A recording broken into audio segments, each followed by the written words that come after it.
I tell you I want to make the world's greatest podcast about the history of greatest entrepreneurs, I'm fucking serious. And I'm willing to direct all my attention and resources, financial or otherwise, to that one endeavor. And I think if I do that, I'll get everything I want out of life that I deserve. Will I be the richest person in the world? No. But I won't need for anything. And so that's what I mean. It's like, so if you're asking like physically, where do you put your money? Like I told you, I listened to Charlie Munger. What is Charlie like? This is another thing that came from the dinner, right? That he said that's really fucking everybody underestimates. And he's like, we made a ton of money because we always had cash and we could move fast. And he was telling stories about literally getting a call on Saturday morning. Oh, you want this asset that you know is worth a couple $1 billion that's blowing up inside this other company? We need $450 million on Monday morning. And on Monday morning, Warren Buffett sent that wire without even a fucking, not even a contract, not an email. And he's like, oh yeah, we made, a couple $1 billion on that deal. And so my whole thing is just like, what I should do right now is the audience, reinvest in growth as much as possible, and then just sit here and wait for a fat fucking pitch and a great opportunity.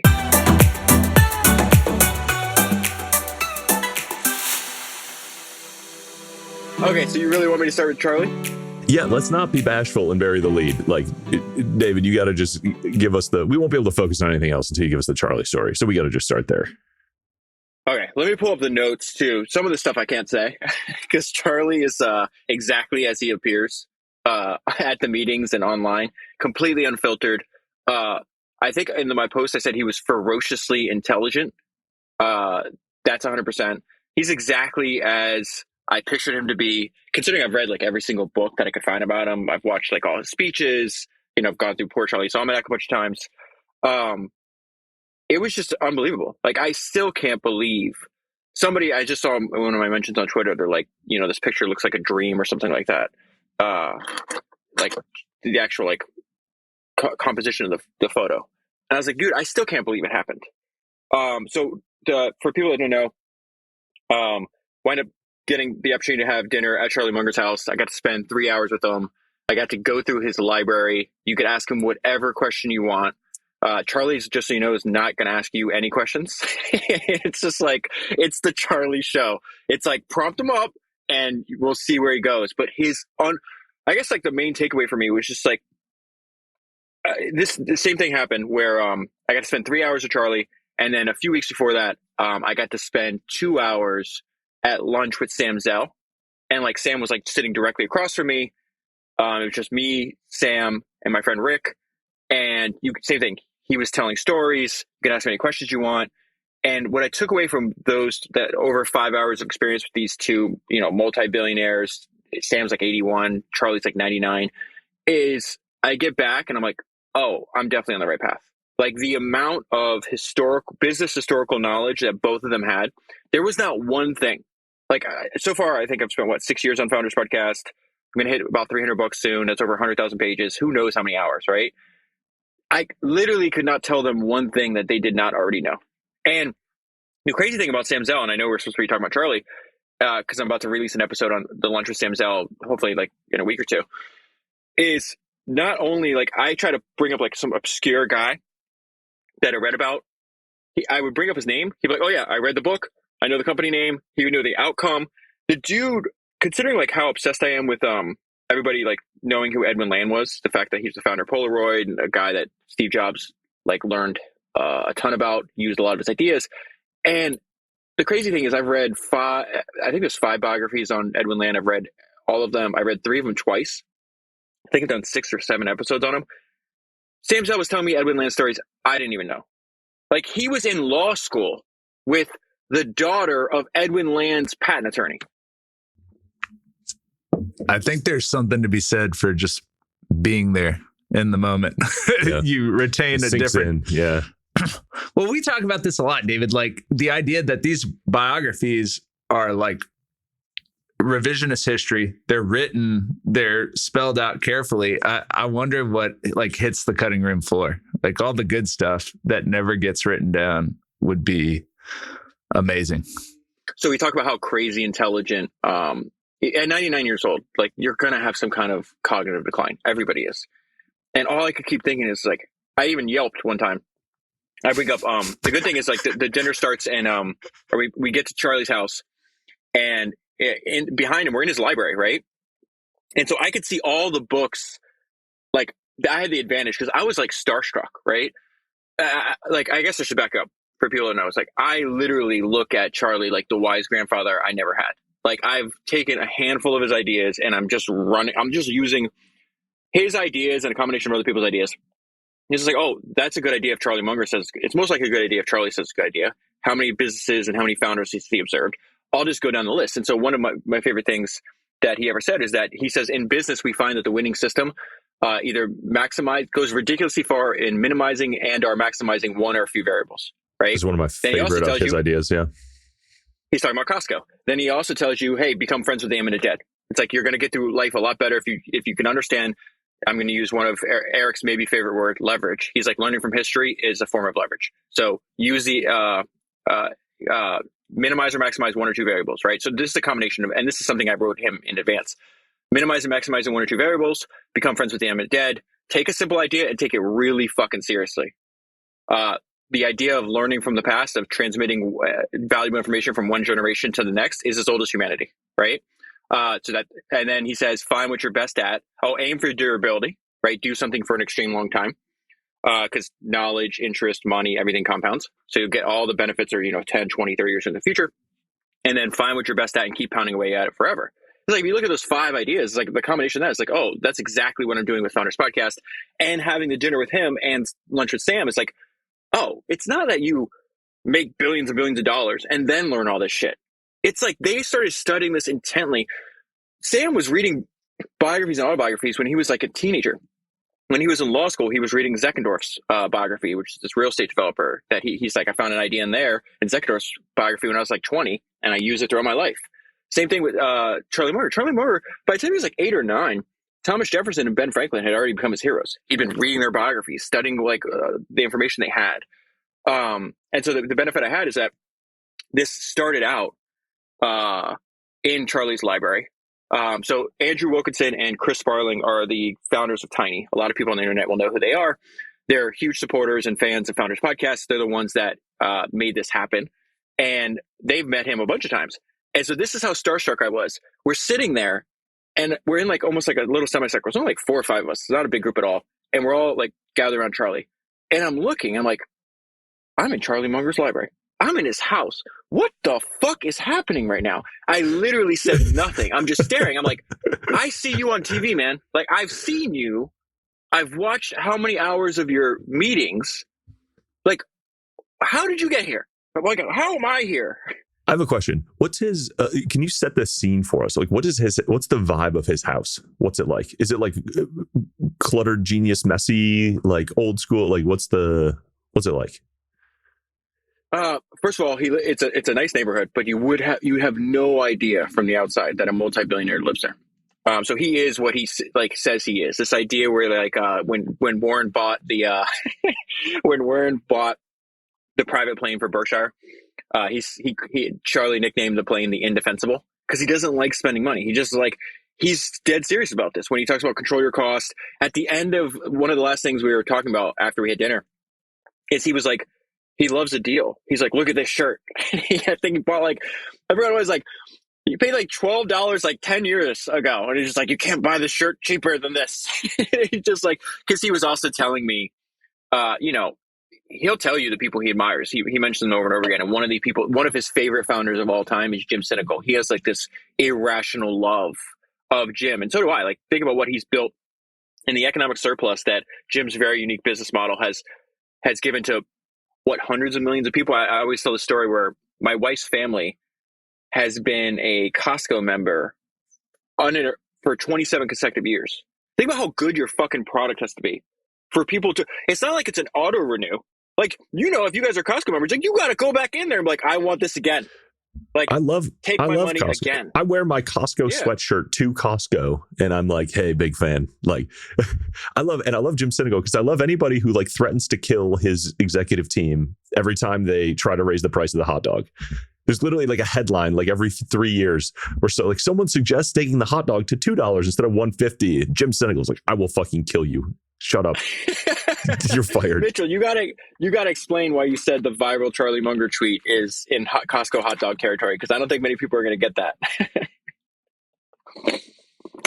So that was back when Luna Luna Terra collapse, the tether, when tether depegged and Luna wound all the way down, and I guess that was how long ago. It was a simpler time, but I posted a picture of the Costco hot dog that said the last remaining stable coin. I went to dinner. When I got back, it had 400 likes. And then when I went to bed, it had 1,000 likes. And then when I woke up, it had 8,000. And by the next morning, it went to 20, and it wound up somewhere around 200,000. And kids I went to elementary school were like texting me going, "Oh my God, you're on the internet? What the hell?" So in the yearbook is most likely to go viral. Yeah. Yeah. I mean, that was a weird experience, but so you had David Trung helped you write that post, right? What did Trung teach you in writing that post, or what would you have written versus what did Trung write for you? That's actually so he says he doesn't get any credit for it, which I think it's a lie. That's actually. And why didn't you ask me? I could have helped you. Well, I'm pretty good. So there's an interesting thought, because I think what you just talked about, we never circled back on your ideas. Like, most of history is revisionist. The winners, to the victor come the spoils. They get to tell the stories. And so something all three of us talked about, I think online and privately, it's like I'm always looking for like the idea behind the idea. Like, what is it? They're telling a story. I have no idea if the story is true or not, but like, what is the principle or the idea that I can pull away from that? And so this whole thing with Trung and the Charlie Munger dinner is like one of the most interesting things I learned from spending 3 weeks reading and rereading Paul Graham's essays. It's episode 275 of Founders, in case you haven't listened to it. I know Eric listened to it because he called me driving back in the snow, and he's like, "Dude, that line was so good, I wanted to pull over and write it down." The idea that a great product is better than it has to be, but the whole idea behind it. But one of my favorite ideas I've been thinking about nonstop since that happened, and that was close to 25 episodes ago, so a couple months, is Paul Graham had this weird, first of all, he's just an amazing writer and a very clear thinker, and he had this thing I've never heard of before that he calls it conversational resourcefulness. And I was like, "Paul, what the hell does that mean?" And he's like, he noticed an interesting positive correlation between the founders that were easy to talk to and the performance of their company. And then he also noticed the same thing where it's like, if I'm meeting with a founder and I have a hard time talking to them, like that positively correlates with a bad company performance. And he's trying to figure out in this essay, like, what is happening, right? And he realizes like, oh, the difference was what he was picking up is like, he called it conversational resourcefulness, was that the great founders, you have to tell them something once, and they will understand all the implications of what you're saying, even if they're unstated. And you'll also see the real-time actions where it's like great founders, he has a conversation, Paul introduces them to an investor. He's like, I can set it and forget it. I know that guy or that girl is coming back with the money, right? There's a level of conversational resourcefulness. And so I've been obsessed with that idea. So I was sitting here thinking, I was like, okay, I already knew what the title of the episode was going to be. And I was like, if I'm scrolling through a podcast player myself, because I always look at things like as a podcast fan, like a podcast fanatic way before I had my own, right? And so I always look at it, that's the way my podcast is set up. It's like, what would I want to see? That's why I don't have mid-roll ads and I don't do all this other shit, right? I don't have intro music, like none of that. And I was like, if I scroll through and I see I had dinner with Charlie Munger, they're going to stop. They may not click on it, but like, what the hell is going on, right? And I see this because the downloads have gone absolutely insane. So one, I have a good title. Two, I have this really great picture. Andrew brought this really his fancy camera, and he did this intentionally. This is the thing that I think, people know who Andrew and Chris are. They know their company, but being able to talk to them and observe them, and I've told them this to them and to other people. I was like, you guys need to watch how Andrew and Chris move. Like they're extremely. I always said, me and Sam Hinkie talk about this a lot. And I talk about this with Patrick from Invest Like the Best too. Like we have this framing of like, who are the smartest players on the board and what are these smart players on the board doing? And so the way Andrew and Chris move, you're like, oh, these guys know what, like they're extremely intelligent on the little details about how they're moving. So he knew in advance. He's like, dude, I brought the camera. We're going to get you a really good photo of Charlie, with you and Charlie Munger, right? I am not photogenic. I don't look like that in that picture. Like, I was like, wow, like I look really good in that picture. So I have a good headline. I have a very unique experience, an experience that, people would literally pay millions of dollars for. I have a great photo. I have this weird background of being able to compare what Charlie Munger's telling me have read, 300 something biographies on the history of entrepreneurship. So I can place it in a context that's different. And then if you have an audience, right, a very sophisticated audience, like the audiences that all three of us are building, these are not like average Joes, right? It's like somewhere, if you need something in your audience, it doesn't matter what it is, there's somebody that's world-class at whatever you need in your audience. And they feel a compulsion to help you because they get so much value from the work that you put out there. So I'm looking at all these things, like you can't buy these things in a store, right? But they're assets and they're resources. So how can I take Paul Graham's idea of conversational resourcefulness and show that, like, oh, I could put shit together too. And like, I could do this to the advantage and make at the same time, not only one, I think that if you listen to the podcast, it makes your life and business better. There'll be ideas in there, but also it makes my business way better. I'm not going to tell you the amount, but like you would be fucking shocked at how many new listeners I got from that. I mean, people know, like, I was number 1 on entrepreneurship chart, number 5 in business, number top 100 in all podcasts in the world. Like, shocking, insane. People know. So you combine this, and then I was like, okay, well, I'm not going to do this on my own. Like, I don't know shit about Twitter. Like, I'm doing okay on Twitter, right? But I have a master and I have like Trung Fan is like Elon's boy. Like him and Elon are like tweeting at each other. Like, you know what I mean? Like, and Trung went from like 8,000 or 4,000 followers to 600 something thousand followers. So I just started talking to him about this. And, should this be a thread? Should this be a long tweet? Like, what should I do here? And it was like a day and a half that went back and forth. Then I was sending him what I originally was going to do. And he's like, Trung is nice. So you had to read between the lines. He's like, oh yeah, like, that's good. That'd be cool, but like, what if we totally changed it? 100%. That's exactly what it was. And so we went back and forth. He didn't do any of the editing, like all the writing was myself, but the framework that he gave me. So that's when I tell him, I hit him up. I was like, man, I can't believe this happened like that. And he's like, dude, I didn't do anything. I was like, no, you gave me the framework, and like you set this up. You definitely did. And then what was the other framework? Asset. Just do a long tweet. Don't do that first thing that you sent me. That's fucking terrible.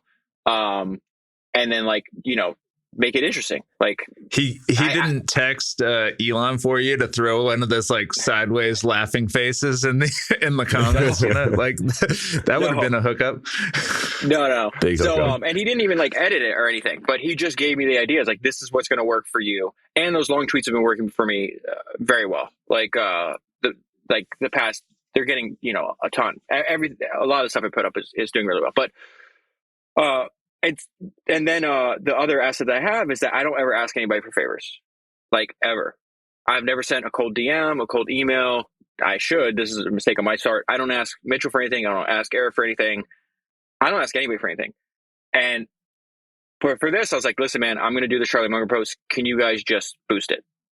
And so I called or text, I don't know, like 10 to 20, influential people. And everybody said yes, because I don't ask for anything.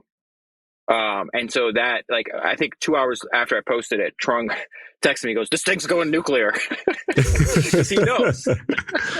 And it went nuclear. I was like, oh. And then I'm in a group chat with David and Ben from Acquired. And they're like, oh, it's probably going to get 1 million views. And then the next day I go, it's at 3.5. It's at 5. It's at 3 million on LinkedIn. Like, it went fucking crazy. That's crazy. So tell me about what about the actual experience? Like, did you go in with like questions planned? Was there anything you were like dying to ask him? Another asset. Thank you for I didn't even think about that. So I say this over and over again, like Frederick, I think you pronounce his way Gieschen. He's German. I can't even pronounce English. Frederick's a friend of mine. He writes Necker Minds of the Market on Substack. If you don't mind, Eric, we can link below. Yeah. He's an incredible researcher, like unbelievable researcher. And he's the one that like watches a ton of these, like, he'll go back and watch a ton of the Berkshire Q&As that they do at the meeting. He's been tweeting them consistently. It's awesome. Yeah. Forever. He finds like shit that you like happened 15 years ago that you forgot about. And so I hit him up. I'm like, dude, I still don't believe it's going to happen, but I flew all the way to LA in case it does happen. Looks like tomorrow I'm going to have dinner with Charlie Munger. Can you please I obviously, read a lot about him, but it's like, give me some good questions. He gave me incredible questions that you wouldn't hear anywhere else. I had this whole notebook saved to my phone. Never looked at my phone once. the entire time. Because it goes back to what I was talking about. And then, tell me if we're talking too much about this, because like Mitchell said at the beginning, he's like, David could be in here for an hour and a half and not even realize that we're not here. It goes back to just me not believing that this was happening, to the point where Andrew and Chris have a relationship with Charlie. They've probably asked him, hundreds of questions in their life. They jump right in like old friends. And then I'm still starstruck, had an out of body experience. And then Andrew looks at me like, jump in. Don't just sit there. You sat here for 10 minutes without saying anything. And then I immediately jump in with the benefit I had is I could see all the books behind Charlie, and I had read a bunch of the obscure biographies because I found them from him. And so it goes back to Mitchell's revisionist history question. I was asking him questions about Henry Kaiser, who this guy started 100 companies, built the Hoover Dam, was as famous in his day as Elon is in our day, built Liberty ships and all kinds of crazy stuff. And Charlie immediately, from that question, just goes into all the stuff Kaiser built, how he was, unbelievable recall. And I yelp out, I go, Charlie, how do you remember all this stuff? He goes, I knew his partner. So to Charlie, it's not history. He was there. To us, it's history. He was alive. He knew them. He was a young man. I thought it was hilarious. So why do you think that Charlie, or what is Charlie getting from being friends with Eric Wilkinson or Andrew Wilkinson, and being what is he getting by connecting to young entrepreneurs today? He likes young, sharp people. He says he invites them to his house for dinner, and if he can't invite them, he will Zoom with them. I saw a setup, somebody had set up, he's got a camera right next to his chair. Because, I think a lot of people know this, but maybe some don't. Charlie's been wheelchair bound for 6 years. And so he's sitting in his library.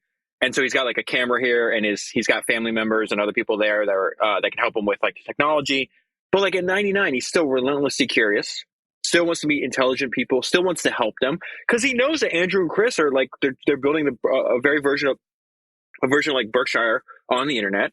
They are way further ahead at their ages than Charlie or Warren were at theirs. So again, that's a perfect example. It's I had a very long lunch with Chris. He's super fucking smart, super sharp, right? And you talk to him, he's he's actually one of the few people that can be capable of learning from history, because Charlie and Warren say this over and over again. We're going to tell you these things, guys. Most of you aren't going to use them because you're incapable of learning from history. Charlie and Warren, they're speaking themselves we are capable of learning from history. When you talk to Chris and Andrew, same thing. They're capable of learning from history. They're running that playbook. And so this was the same thing with Sam Zell, where it's listen, I think podcasting is the best business in the world. I think it's funny that people think it's low status. You have in the new Jonah Hill Netflix movie, they say, hey, I want to be a podcaster, and he's laughed at. The New York Times says, just released this article where it's girls won't date podcasters. And I'm when I hear shit like that, I get giddy like a little fucking kid. I'm oh, you still don't understand what's happening. You still don't understand this. This is the best job in the world. The most valuable job in the world if you have an engaged, intelligent audience. Not even if, for the fact that I like to read and make podcasts. So in and of itself, there's no means to an end. It's the end itself. But it's you have no fucking clue what we're about to do. The businesses that we're going to build and the wealth that is going to come from podcasting, because you're still making fun of it, which is exactly what humans do all the time. I was just rereading some past highlights because I did this 13 or 12 or 13 part series on the early automobile industry. And if you were in 1899, a young man trying to build a car, people fucking laughed at you. They're at the time, for every one car on the road, there was 3,600 horses. And so everybody's why would you need a car? Just have another horse. They had no fucking idea that this giant, one of the most valuable industries that it will ever be created is happening right in front of you, and you're dismissing it and you're making fun of it. And so human nature never changes. That's just going to happen over and over again. And so Sam Zell, when I'm talking to Sam Zell, he kept asking me questions. He's like obsessed with podcasts. He loves listening to them. He's like, why'd you start it? What's the business model behind it? And to the point where he asked so many questions, he was so unbelievably curious about the world around him, just like Charlie Munger is at 99. And these guys have been like that forever. That's why they're successful, right? Because they're just synthesizing those information and figuring out, understanding the world around them and seeing how they can profit from that. And so it got to the point where Sam was like, dude, I literally said, I was like, you were building businesses and making millions decades before I was born. I need to be asking you the questions. But they're just crazily obsessed with their curiosity and just knowing more about the world around them. So you left just kind of feeling like you're on the right track and energized. Yeah, for sure. Like when I got back home from the Sam Zell launch, I remember telling my wife, I was like, I want that. Like, that dude hasn't had to work for fucking 30 years, right? He sold his company for $38 billion. And he was rich before that. It's absurd. And it's like, yet he's still like one of the first things we talked about is like he's buying all these businesses. He's doing all these investments. He's like lighting up like a little kid. He's like, I don't remember. I'm going to make up the numbers because I didn't write them down. He's like, I just spent $300 million for 70% of this company yesterday. And he was just like super excited about it. He was like leaving to go give a speech to entrepreneurs in like London. And then he was going to fly to like, I forgot where else, and give another speech. How old is Sam Zell right now? 81. 81. And I go, Sam, why are you doing all this, man? He goes, it's the same reason why I think entrepreneurs write autobiographies when they know they're about to die, like Sam Walton did, like the founder of IKEA did. They all did this, like Steve Jobs did with Walter Isaacson. He's like, I feel it's my obligation. This is what Sam said. It's like, it's my obligation to pass on what I've learned through my career to the next generation. So that's why I do it. He doesn't take money for these fucking speeches. They give him whatever he wants. He comes in on his own fucking private plane on his own dime. So not only is he taking money for it, he's spending, probably $100,000 in jet fuel to get back and forth. and when you fly to Europe, who knows what that is, right? He was just flying from Chicago to South Florida. And so I was like, I want to be that excited about what I'm working on, that curious, that hungry to learn till I fucking die. That Sam's like, I'm doing deals till I die. Like Charlie Munger, I get there the day the SVB shit is happening, right? I think the odds that you'll be that excited are pretty high. I hope. I certainly hope so. So, same thing. Like I saw Charlie the day all the SVB stuff was happening, and like he was still like interested in like what's going on in the market, like what's happening to all these banks. Dude, it's like, if it was just money, they would have stopped. If it was just numbers on the board, they would have stopped a long time ago. They just like the shit that they do.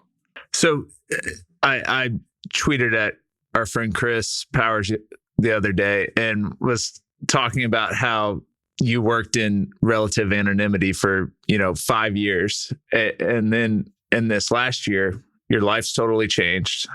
People know who you are. People have seen the awesome work you're doing. You may move, you may not move. Like, what is your life like now that you're having dinner with Charlie Munger, as opposed to 2 years ago when you were just working and no one knew what you were doing? I appreciate what you said, by the way. I'm actually trying to pull it up right now because I thought it was really interesting. So Chris is like a stand-up dude. Thank you for introducing to me. We talk very frequently. I've just found him to be a very impressive person. And we had been on the phone for like an hour, just usually about podcasts, because he's like taking his podcast seriously. He sees like the value that it applies to, like, he sees, like, if you're on the other side of the fence, like, the outside world is making fun of us, which is fantastic. Say it's low status, is fine. I'm saying it's the best job in the world. That's cool. And regardless of what you think, it doesn't matter. I'm still going to do it. But Chris is seeing is like, oh, wait a minute. Even something that he was like doing just because he was interested in, didn't really promote that much, has a relatively small but growing audience. He's like, oh, look at the economic impact this is having. Like, this is, it feels like when you talk to Chris, he realized, oh, I stumbled on a secret. I'm like, yes, you did. And so imagine how like entrenched his industry is, where a bunch of 75-year-old deal sponsors who are buying, industrial real estate look at a guy in his 30s who has done it the right way, but yeah, raised hundreds of millions of dollars off of a podcast. That's insane. It reverses the flow. It goes from, hey, I'm Chris, this is what I do. would you like to invest, to, hey, Chris, love your podcast, love your philosophy on you're building your company. Where can I wire this 5 million? Where can I wire this 10 million? Where can I like, Chris, I think he coined the term trust at scale. He talks about building, or I don't know if he coined the term, but I heard him say it. Building trust at scale is what he's doing. And he's doing a hell of a job at it, you know? So when I go around and I talk to very sophisticated people that have been building giant businesses on the back of podcasts, they're like, David, take the advice that you give in the podcast, Bad Boys Move in Silence. Shut up about, they're like, and I'm like, dude, we can yell this. Edwin Land says the best way to hide an idea is to yell it from the rooftops. He's like, I could say this all the time. They won't do it. Like the idea, like it ties to what Mitchell said. What Chris tweeted after the conversation we had was like, hey, the other day I talked to Founders Podcast about what metric he cares about most for the pod. And then he summarized what I said. My wording was a little different, but this is what he wrote. He goes, none. I don't care about anything but making amazing content people will love. The rest will sort itself out.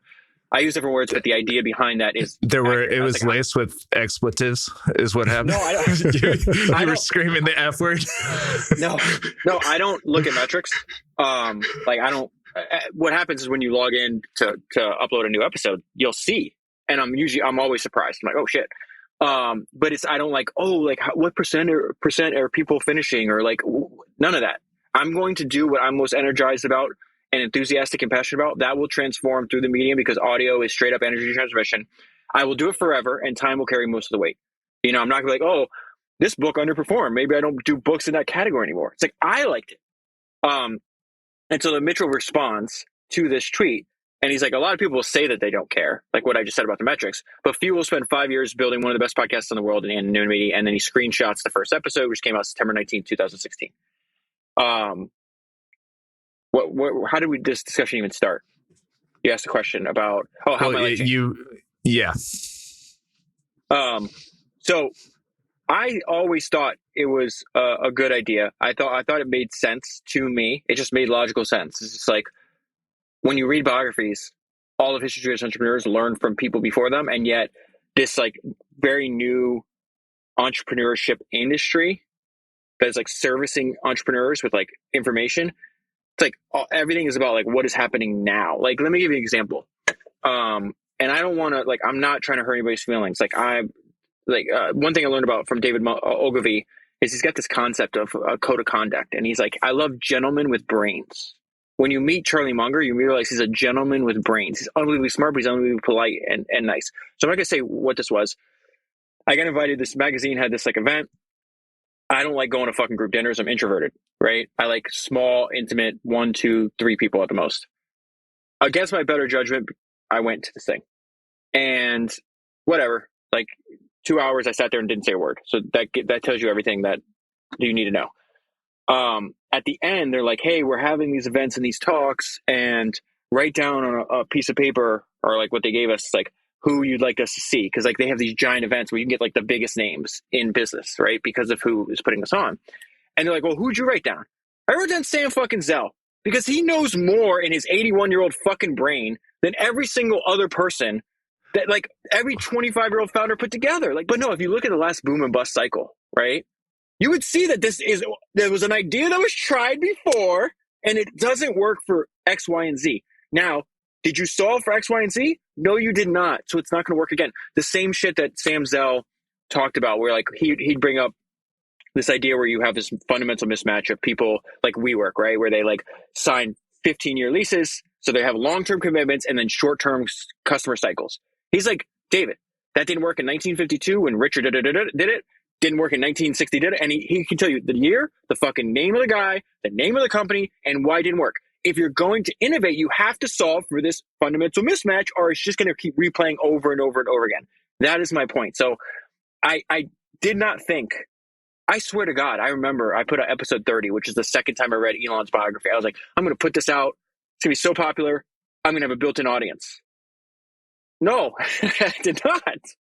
Like I swear to God, that was like, maybe a year into it or whatever. I was like, this is like clearly going to work. It took years and years and years, but I had this delusional belief. I was like, dude, this just makes so much more sense because I don't find smarter shit anywhere than what I find in these books. Yeah.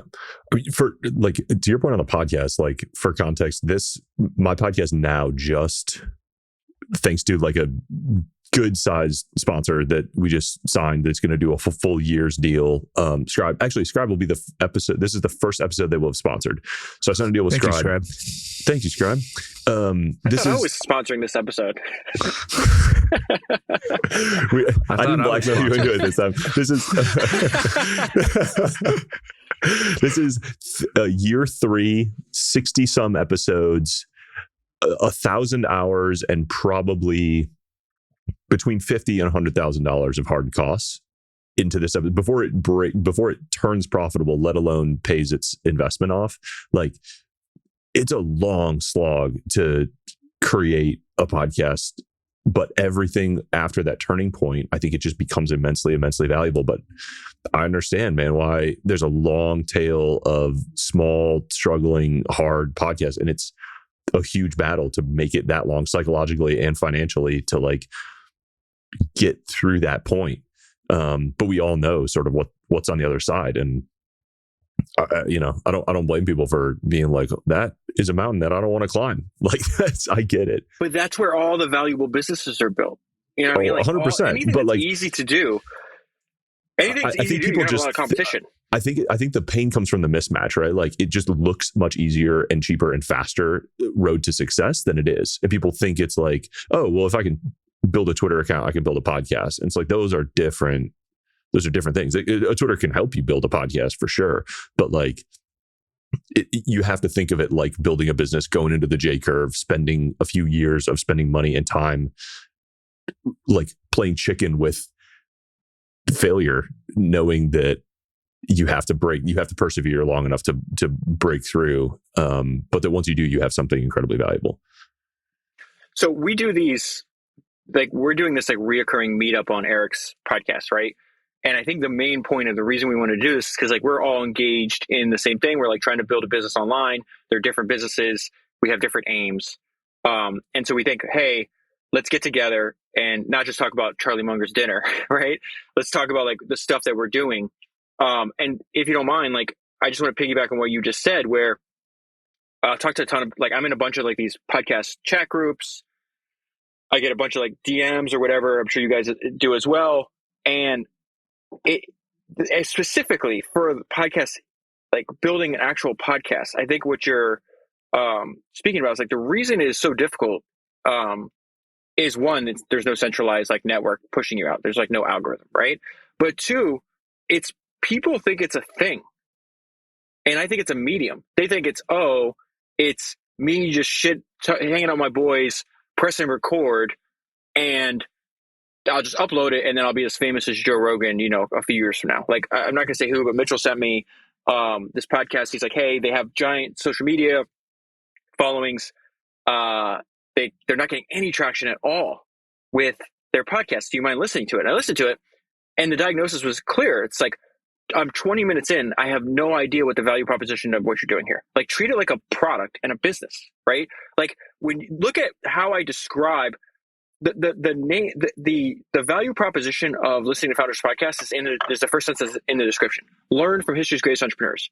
If you're an entrepreneur or interested in entrepreneurship, I don't have to say anything else with that. And if you don't get it just from that sentence, you're like, there's no point. Like, you shouldn't be listening. Like, it's obvious what the value proposition is, right? And so like there's a bunch of things. This is what me and Chris have been talking about as well, where everybody skips to like the third or fourth thing. And what do I mean by that? They're like, David, I have a podcast. Or they don't even necessarily like say this just directly to me, which is general. It's like, I have a podcast. Okay, how do I grow it? And it's just like, you skipped a bunch of steps. Like, first of all, is the actual content that you're making valuable to other people? You can grow a Twitter account because you're asking for somebody's 15 seconds, right? The tweet, you could read it 15 seconds. That's not the same thing as asking somebody to spend an hour and a half, 2 hours with you. That's a completely different value proposition. So is the content good? Most of the time when people say, my podcast isn't growing, you listen to it and it sucks, right? The second thing is like they skip over a very important part, is the branding. Like, this is something me and Mitchell's going to launch a podcast that me and him have talked about for months. Mitchell's going to launch a podcast? Breaking news. We're working on it. But yeah, I record my first one next week. And like, it's a daunting idea of like, how do you make this good enough to be worth listening to? I'm going to suck at it for 2 years, presumably, or like, you know, David got to go build in silence, you know, and David's moat is unbelievable of like the amount of work he does and the amount of traction he has. Like we were talking about somebody else in trying to do a similar idea, and the idea of like, if I started working 70 hours a week to try to do what David does, it wouldn't matter because there's just no way to catch up. Like if you release 3 a week, you can't catch up. Like it's just impossible. What I would, and if you do 3 a week, they're not going to be high enough quality. Like you can't read 3 books and read to actually understand it well enough and deep enough to explain to another person in an intelligent manner. So I guess my point is like, this is not just about podcasts. This applies to everything. It's like, is the actual product valuable? For most podcasts, the answer is no. And then people skip over branding. That is so fucking important. Like this is what Chris Powers is struggling with, because it's like his show. I go, Chris, your show is because he's got like, how many entrepreneurs have been building the business for 20 years and he's only 38 or 39 years old. The access, the people he has in his network are fucking ridiculous. So he can get a bunch of high quality people on the show. But I was like, dude, Chris, your show is so much better than your branding. I don't know what the fuck the fort means. I don't like, but this is very important in the world of infinite scrolling, right? People are not, they're just going to scroll through. They're not going to sit there and try to figure out, what does this mean? Jack Butcher, who I know is doing your illustrations again for the Baldridge book, and he did it for Jack's Naval. a fucking genius. Yes. He has the best post on this. He has the best post on this. It's called How to Make a Name for Yourself. Just type in visualize value, how to make a name for yourself. I'm sure we'll put it in the show notes as well. And his whole point is like, the name, language is a form of leverage. The name in this age of infinite scrolling has to do something for the customer, right? This is what I always say, where my friend Patrick is ridiculously good at naming things. There's a handful of podcasts. One, I think Ben Wilson's How to Take Over the World might be the single best podcast title I've ever heard, right? And right up there, I would put Patrick's Invest Like the Best, because the value proposition to the listener is in the fucking title. That's crazy. Mine is in the first sentence of the description. And then when he named Business Breakdowns, the name tells you what they're doing. Like, you know what it's about, and people skip over that part. And so I would say, like, spend a ton of time figuring out, like, how, if I glance at your name, will it transmit some kind of information to me that will get my attention, but also tell me, oh, this is worth me pausing on a minute and actually looking into. I mean, that was part of my motivation for totally rebranding the podcast over the last couple months. Like that's an ongoing thing. But yeah, I was 2 years in. I was like, all right, the podcast product is real. I hate my brand. I never really worked hard on it like setting it up in the first place. Like I didn't give it a lot of thought. I just published it. I was like, I now know what this thing is, and I want it to have a brand that I'm proud of that communicates like what the product has turned into, like what the substance of the podcast is about. So let's do it, and like invested in this process.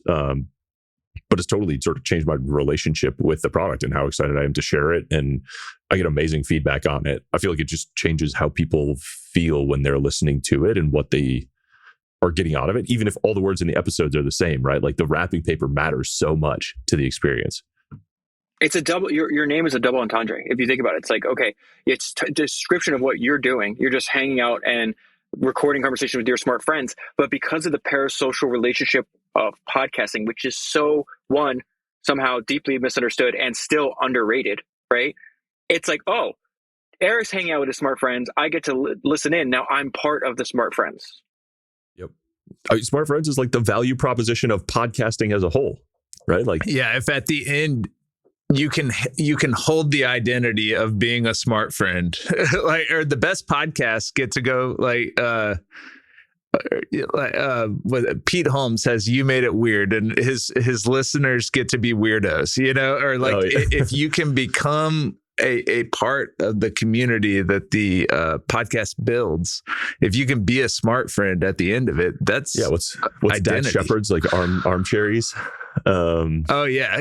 I mean, but people do that on purpose. You build this kind of meta world, or world building in podcasts or world building in storytelling and in business and in life is very important. And like David, you have the whole meta web of every one of these founders and how they're all connected. And by listening to you, I get to be right in the center of it. And you wouldn't have identified with Jorgensen's soundbox.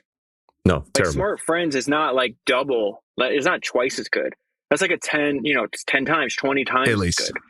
The one thing I would say is that also, I think I understand why people, when you put this up, I hope you don't do what these people do where like they put these clips on Twitter and they like zoom in on your face.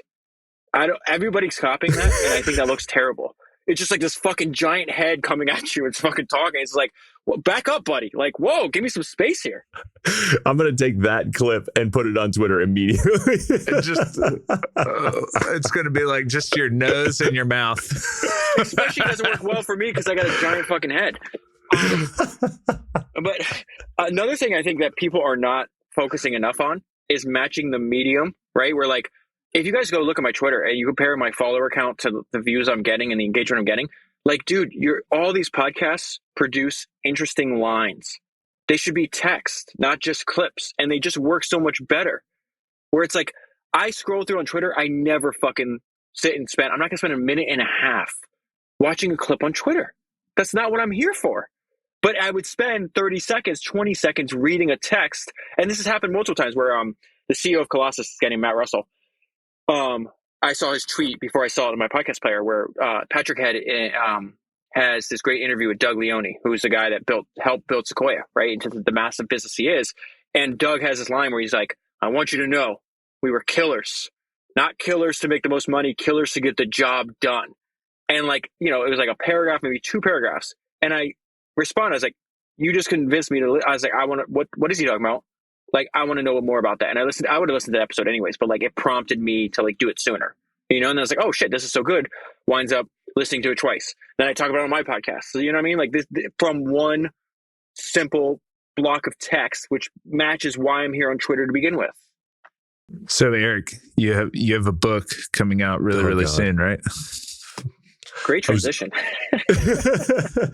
Dude, I was laughing so hard listening to it. I have nothing to add. Sorry. That's perfect, actually.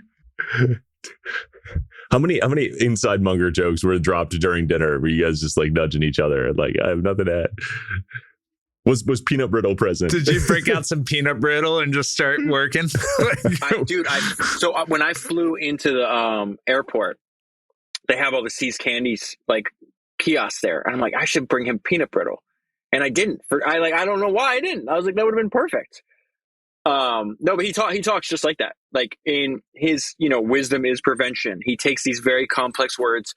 This is why it's so important because, like, think about our own experience reading books or listening to podcasts. You could spend 20 hours reading a book, an hour and a half listening to a podcast. You're going to remember a story or you're going to remember a line. Like, that's just how our brains work. And so Charlie's gifted communication skills, he takes this unbelievably complex idea, the idea of like, you have to know at least elementary probability. If you don't, you go through life like a one-legged man in an ass kicking contest. You're never gonna fucking forget that. And that's the whole point. He's got your attention, and then now he's got your attention, you can put that idea in your brain, and that brain, and then it sits there and you can apply it to multiple different experiences. Like, he's just the man. Like, I still love him so much. I was just so impressed by him. It's so nice when you meet your heroes and they are exactly who you wanted them to be. Like, that's a big sorting function, right? David said this a few times where he was talking about somebody who should remain nameless. And he said, the more I listen to that guy, the more it hurts my brain. The more I listen to Charlie Munger, the more I like Charlie Munger. Just the idea of these ideas are so distilled and so excellent. And, he just has this proof of doing that for years versus there's some crazy ideas out there. Be careful. There's people that have massive audiences that the more you hear them speak, because then what happens is like there's this like thing of audience capture where this whole discussion started like, oh, how did your life change in a year? And it's just like you can't pay attention to that. Like I like the climb. I don't care where the summit is. Like every day, what did I do today? I woke up, I worked out, and I read. And then when it got time for us to record, I sat down in front of the computer and we're going to record. And then when I'm done with this, I'm going to go back to reading. If I just fucking read these biographies every day for a few hours, and then once a week, I summarize the ideas that were important to me, that I like, that may be valuable to you, and I do that, I'll let the chips fall where they may. It's like when you get it caught up in this, oh, like there's more people listening now, or there's more pressure. That I fucking record alone in a soundproof phone booth. There is no pressure. I'm talking to myself directly I'm by myself talking directly to the listener. It's this idea where you think like you're hot, like you're special. I'm not fucking special. These are not my ideas. The reason I said that to you, Mitchell, where you're like, the more I listen to that guy speak, the worse it got, is because this idea is like, you got to constantly come up with new ideas. There's been like 100 fucking billion humans that have lived. How fucking arrogant do you have to be to think that you're going to come up with new idea after new idea after new idea? You're lucky if in your entire existence, you come up with one very unique idea. I have come up with exactly zero my entire life. I don't need to. Like, how many lifetimes have lived out? I could just say, hey, that guy's really fucking smart. How did he build that company? Sam Walton spent 60 years in the retail industry. Like, he has direct connection with millions and millions of customers. He's constantly being exposed to it. What is a chance that he spent 60 years being directly exposed to customers' desires and wishes, and he learned not one thing that is going to be valuable in my business? The probability of that, going back to Charlie Munger, is fucking zero. Zero. It's impossible that he learned nothing. And so that's where I see is like, especially entrepreneurs, because like entrepreneurship has been now like almost synonymous with like technology. And it's just like, dude, yes, I meet some founders that are building technology. They're very impressive, but I just like people that start and run businesses of all kinds. I don't care about that. And that is a much larger part of industry and just a way more amount of people than like this tiny, like we're all fucking obsessed. Going back to this dinner, this is what really bothered me. I went to this dinner and it's like, and I didn't say anything. And I know a year or two ago. So the next day, David called at me and just yelled at me for 15 minutes and then hung up the phone. He's like, okay, I got to go read. I was like, well, David, it was good to talk. He's like, oh, I just ranted at you. Sorry. Because this is the thing. The whole thing was like, my investors say this, or this is what my investor wants me to do, or this is like, no one's fucking mentioned their customer. Who gives a fuck about what your investor thinks? Like, the focus on your customer. Like, the best technology entrepreneur that is still living right now is Jeff Bezos. Go read his shareholder letters. I've read them 3 times. I just did another episode on him. He doesn't talk about his investors at all. He doesn't give a fuck about his investors. It's, I'm going to be obsessed with customers. We're going to be the most customer-centric company in the world. We're going to treat our customers the best. We're going to serve all their customers' needs. Go and search. They're all online. Go Control F. And fucking tell me how many times he says customers compared to investors. So why are we sitting here for 2 hours talking about your brain dead idiot investors? They're not important. I bought Amazon stock in like, it had to be 2012 or 2013 when they came out and they were just like, we're not going to run a profit. We're never going to run a profit. Don't even talk to me about profit. I don't care about profit. We're building a business. And the stock sold off like 40%. And I was like, Amazon's a pretty good company. We get like 15 packages a week. Why don't I buy a little bit of that? So, I mean, that's how you wouldn't, or like Jeff Bezos wouldn't say he doesn't care about his investors, but he's more concerned with building a business. He's smart enough to know that smart investors want the CEO to care more about the customers, and that is the strictly dominant strategy, right? Like, and Bingo. Bezos is strong enough and smart enough to have, as our friend Sam Hinkie likes to say, the longest view in the room. Like, it's Bezos' job to tell different people to shut up and to focus on the thing that has the longest view, and that's being obsessive about delivering to customers and making sure that the customers know that, right? I went to dinner with this guy I met through the podcast. He's got like $20 billion. He's an investor. He's got like $20 billion of assets under management. And one of the founders that he invested in was also there, who I absolutely loved. And now we've become friends. And he's like, I love this dude because he's just narrowly focused and obsessed about his one product, serving his customer the best. No one talked about there at that dinner, this is what my investor's advice gave me, or this is how much I should raise, or any of this stuff. Dude, a business, the best description of a business, this is why I'm extremely passionate about this, right? I'm trying to apply it to my own life. Where it's like the best description I've ever heard of what a business is came from Richard Branson. He goes, all a business is an idea that makes somebody else's life better. That's all I'm saying. It's like, dude, the entrepreneurship industry that I read like online does not match up at all with the biographies of history's greatest entrepreneurs. Like, all I'm saying is, like, why don't we shift, and like those guys probably know a little bit more than these guys. Like, I'm gonna bet on Rockefeller, Bezos. I just did an episode on Bernard Arnault. I don't know how to pronounce his name. The guy from LVMH.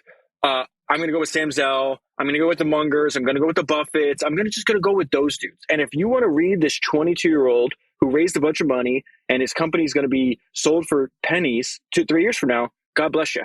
I'm not interested in that.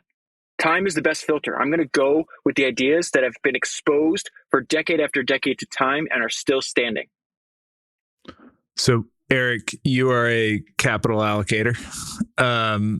We are not. Like, how do you feel like there's new tools out there of it's arguable that the best way to go start a company is not to go raise $3 million at a $30 million valuation and start spending money and buying customers and hiring devs and all that stuff. And we're seeing a lot of it. Like, what do you think? Yeah, I mean, the connection that I was going to make there that I will also answer that question is that I think what's interesting between like our three actual businesses is like they're all self-funded. Like, it's easy for Mitchell to have alignment with his investors because he is the investor. Like, it's all his cash going into whatever starts the next company. And I want to sort of talk through like with you what that looks like, because you've spun up a new business like basically since we talked last. That's bootstrapped, totally your own thing. And I think there's like I don't know if it's the narrative of venture capital or just like the fact that startups are kind of like sexy because they get headlines early, but like a lot more people are looking for venture funding than should actually be looking for venture funding. Like, venture is supposed to be like crazy frontier technology that has no hope of being profitable for a long time, right? Like Cisco, Genentech, like early venture was like taking on technical uncertainty and risks. And then like the software software used to be really fucking expensive to start. And so like it used to fit in that category. And now it really doesn't anymore for the most part. And there's like, I don't know, I have a theory that I'm still trying to work through. Like software investing and venture investing are actually like totally diverging and turning into separate things. Like venture has come to mean like software, and it's just no longer a precise word. Like there are companies that do need to start with a bunch of cash and have no expectations that they're going to turn profit for 3 years, 5 years. But a software company that could be earning money in month 3, month 6 should not be raising 3 out of 30. Like, especially now that AI has come out and the moat of those companies, like as they are brand new, is reducing rapidly, right? So that's all kind of in flight and very interesting. I live in Houston, Texas, and I'm at a kid's play date on the playground, and we're watching Silicon Valley Bank collapse. And I'm literally talking to these two oil traders, and they're kind of joking, but they're like, what has software really done in the last 20 years? Or what has technology really done in the last 20 years? I had Excel in 1997, and I still use Microsoft Excel to build models. And like, well, wait a minute, that's all they care about. This conversation's taking a weird turn. I love it, but and I don't believe that. But that's the joke. Yeah. Is like, it's like, no, they don't believe it. But the joke is like, really, a lot of software is a database and a front end, and we capture data, we permutate it, and we give people a new outcome. That's like, which, to be clear, like, so I there's an interview coming out, I think just after this episode, with Sam Arbesman, who is like, I'm of two minds here, right? Like software is fucking wizardry. Like it's magic. Like the fact that software creates incredible amounts of value. The business dynamics are incredible. But I don't blame like oil traders or any normal person for feeling like technology is not doing anything because it's so intangible, right? Like the people who lived for the previous 100 years saw physical miracle, literally, like they never thought we'd fly, we flew. Never thought we'd leave the planet, went to the moon, supposedly. Like submarines, nuclear bombs, like fucking all kinds of insane things that seemed physically impossible. And the sense of wonder that creates when that happens in the physical world is just so much more tangible and real and palpable for people than like, yeah, your software has gotten better for 20 years. The value creation that's come from that is incredible. And the devices that we have are amazing, but like we haven't seen the kind of technological innovation that we saw during the Industrial Revolution yet in our whatever 30-ish year old lifetimes, but we will. Like those are coming hot and heavy, and there's like this really exciting little corner of the internet that's working hard on that. And as capital allocators and venture investors, like we're trying to find those businesses. One, because their moats are going to be bigger. Two, because the impact on the world is going to be massively higher. Three, because like that's what the hard, exciting shit is, right? Like building nuclear reactors for cheaper, creating abundant energy, like automating construction so that you can get structures for like not millions and millions and increasing dollars and cost. Like there's so much exciting stuff. And I think we are, especially with AI is going to kick off this feedback loop, that we're going to see like runaway innovation a lot more. And it's going to do some crazy stuff and blow some people's minds. And I think we'll see a recentering of venture towards like hard tech. I think we'll see a lot more people get excited about it as they see material, physical change in the real world. Yeah, I can't wait to see what happens. Can I take the other side of that argument? I don't know what the argument is, but sure. Can't wait to find out. No, like you said like, oh, we might see a recentering of venture to like hard tech. I think venture's just like obviously a form of investing. What is always going to be consistent is human behavior. It's like we're going to see a recentering into how can I make the most money with doing the least amount of work or the easiest way possible. And I think that just applies to human nature in general. I got to make something clear though. You guys said that we all have bootstrap businesses. I do have an announcement to make that's not true in my case anymore. You saw Mitchell's face. I sold the entire podcast to SoftBank. Oh, good. Oh, okay. Thank you. Oh, cool. So, I hope you got a generous valuation. What's your earnout look billion. like? But I mean, no, hold on. I got to be clear though. Like, I don't actually care at all. Like, one thing I'm not interested in partaking in on the internet that I feel is a giant waste of time for a lot of entrepreneurs to do is like they argue over like, should you bootstrap or should you raise money? It's just like, I don't think about that ever. I don't ever argue about it. My whole thing is that I want to make sure like I'm clear about what I'm saying. I think founders should always be focused on the customer. I'm into people that build great shit for customers. That is the only thing I care about. I just went to LA day before I met Charlie Munger. I met with my friend Alexis Rivas, who I met through the podcast, and my friend John Coogan, who is now the EIR at Founders Fund. They're both like, venture technology advocates, techno optimists, you know what I mean? And Alexis, what he's trying to build, Alexis, I love Alexis in the sense that one of the things he said during our discussion, he's essentially going to be the Henry Ford of houses. He's like, it's his goal in life to build more houses than any other human has ever lived. He's got to raise money for that. My thing is I don't care about how much money he raised. I care is like, I got to see the product and like what the evolution of the product from the last time I saw it and the new factory he's in and all this other stuff.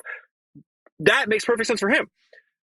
I don't like, all I care is about customers. That's all I'm saying is like when Mitchell, we were talking the other day and it's like, there's all these like business models that people are doing that like, if you have a podcast or you have a YouTube, you have Twitter, like you own equity businesses, essentially, it's like, you could always just do a fund. And what I told him is it's like, yes, like you could make money doing that, right? If you're passionate about investing, you should do that. I want to make a product. Like my product is the podcast. It's like, I don't want to have a fund because I'm not interested in it. I'm interested in making something that literally makes somebody's life better. And that's why I fucking work on the podcast 7 days a week and I keep doing it because I know when I put these things out there, like these ideas will resonate and they'll have real world impact. So I just want to make clear, it's like, I don't care about bootstrap versus VC. I care about like what you're doing for the customer. And that's the only thing I care about. I think it's a good distinction. That's where it should start. All I'm saying is like there are businesses that require capital to be raised and there are businesses that don't, and people should use as little capital as humanly possible, because the fewer stakeholders you have and the simpler your business is, the more likely it is to succeed.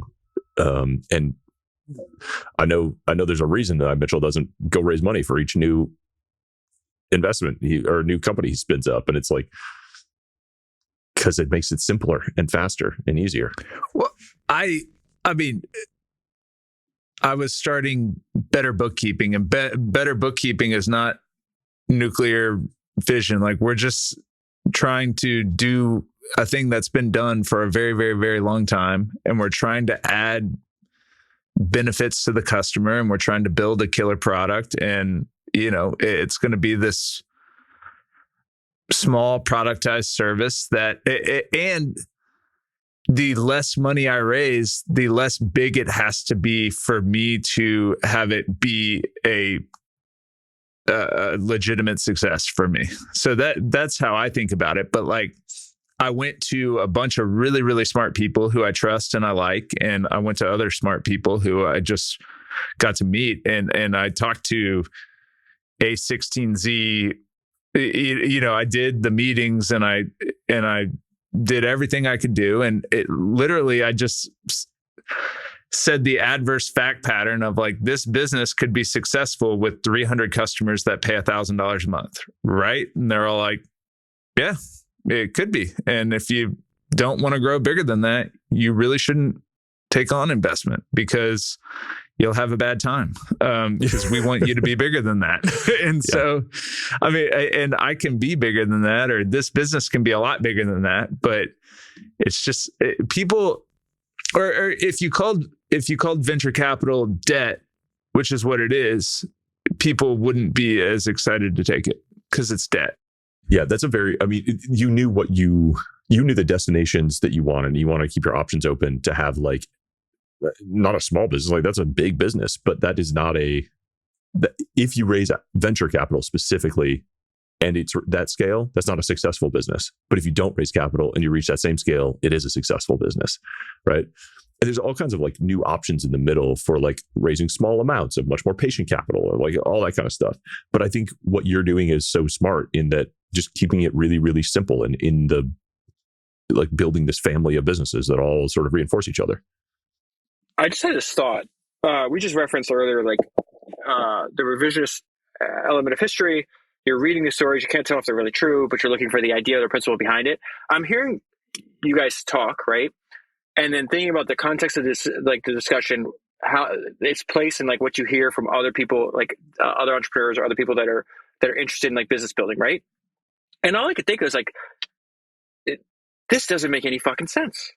Where I think one of the best traits of the super successful entrepreneurs is they are indifferent to the opinions of other people, right? When Sam Walton has this thesis, he's like, I bet you there's probably a good amount of business out in these small towns. All the retailers are concentrated in the city. I can't go there because I'll just lose for competition. What if the thesis is, let me put up a Walmart after spending, 15 years in retail in other forms.